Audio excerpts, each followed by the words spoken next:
Takshashila coaching में आपका स्वागत है। प्रश्न क्रमांक 8 में आव्यूह के रूप में दो समीकरण दिए गए हैं।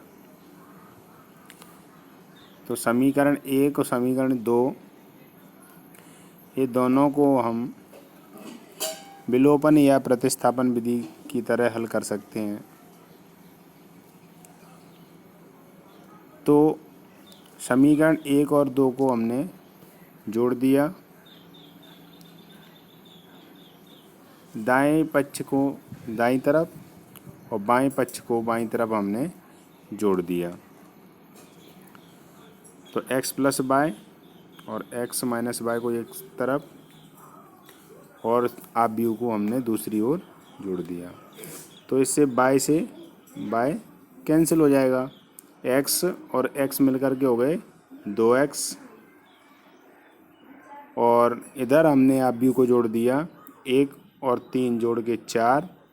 संगत अवयव हम इसके जोड़ देंगे 3 और -1 दिया गया है तो आपका माइनस हो जाएगा 1, तो 2 बचेंगे। माइनस के 2 और प्लस के 2 ये 0 हो गए। 4 और 0 जोड़ेंगे तो 4। हम 2 का भाग दे देंगे, 2 का भाग दे दिया तो हमारा x का मान प्राप्त हो गया। अब x का मान आप समीकरण 1 या 2 में रख सकते हो, लेकिन हमने यहाँ समीकरण 1 और 2 को घटाया है। तो घटाने पर पहले समीकरण 1 में से हम 2 घटाएंगे तो बाईं ओर की राशि बाईं ओर और दाईं ओर की राशि दाईं ओर हमने घटा दी। तो माइनस से हमारे चिन्ह बदल गए, x माइनस हो गया और y आपका धन हो गया। तो अब आपके x से x कैंसिल हो गए और y और y मिलके 2y हो गए और इधर हमने ये आव्यूह को घटा लिया है। फिर 2 का भाग दे दिया तो y का मान प्राप्त हो गया। इस प्रकार x और y के हमें मान प्राप्त हो गए। प्रश्न क्रमांक 8 की तरह ही प्रश्न क्रमांक 9 को हल करना है। अब प्रश्न क्रमांक 10 हम देखते हैं। तो समीकरण 1 और समीकरण 2 आव्यूह के रूप में दिए गए हैं। इसमें बाईं ओर की राशि में a और b में गुणांक दिए हुए हैं, तो इसमें हमें गुणांकों को समान करना है। तो समीकरण 1 में 2 का गुणा था सम करके और समीकरण 2 को हम जोड़ देते हैं।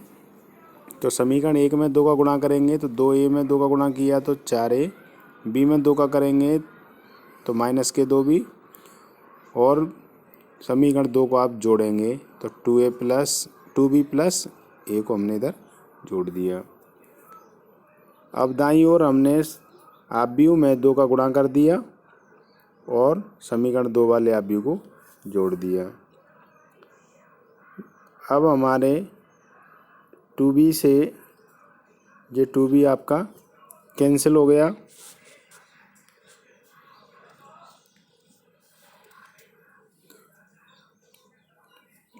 तो 4a और 1a मिलके हो गए 5a और 2 का हमने आव्यूह में गुणा कर दिया। तो 2 का 3 से किया 6, 3 से करेंगे 6 और -6 प्राप्त हुए ये और 0 से करेंगे 2 तो 0, 2 का 2 से करेंगे तो 4 और दूसरे वाले आव्यूह को साथ में लिया, दोनों को जोड़ दिया और इधर 5 का भाग दे दिया तो हमें a का मान प्राप्त हो गया।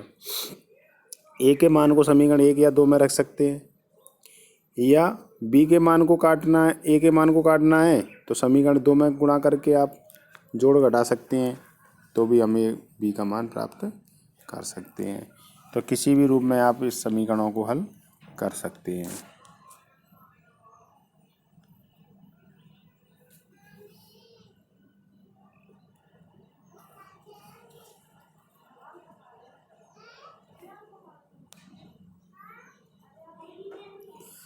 हमने समीकरण 2 में ए का मान रखा, तो समीकरण 2 में 2b प्लस ए की जगह पर हमने ए का मान रखा बराबर ये बाईं ओर का आव्यूह। इसका हमने इधर पक्षांतर किया तो इधर आकर के ये माइनस का हो गया। तो ये आपस में हमने घटा लिए, 4 में से 2, -1 में से -1 तो माइनस के हो गए 2, 1 में से 1 घटेगा तो माइनस माइनस मिलके 1 प्लस हो गया, तो 1 और 1 मिलके 2, 5 में से 1 घटाया तो 4 और 4 में से 2 घटाए तो 2, 4 में से -4 में से 0 घटाएंगे तो -4। अब 2 का हमने इसमें भाग दे दिया, तो 2 में भाग देंगे तो 1, 2 में भाग देंगे 1, 4 में भाग देंगे तो 2, ऐसे ही माइनस के 2 में भाग 2 का देंगे तो -1, 2 में 2 का भाग 1 और 4 में देंगे तो -2। इस प्रकार हमारा b का मान प्राप्त हो गया। a का मान हमें ऊपर ज्ञात कर लिया है। इस प्रकार हमें a और b का मान प्राप्त हो जाता है।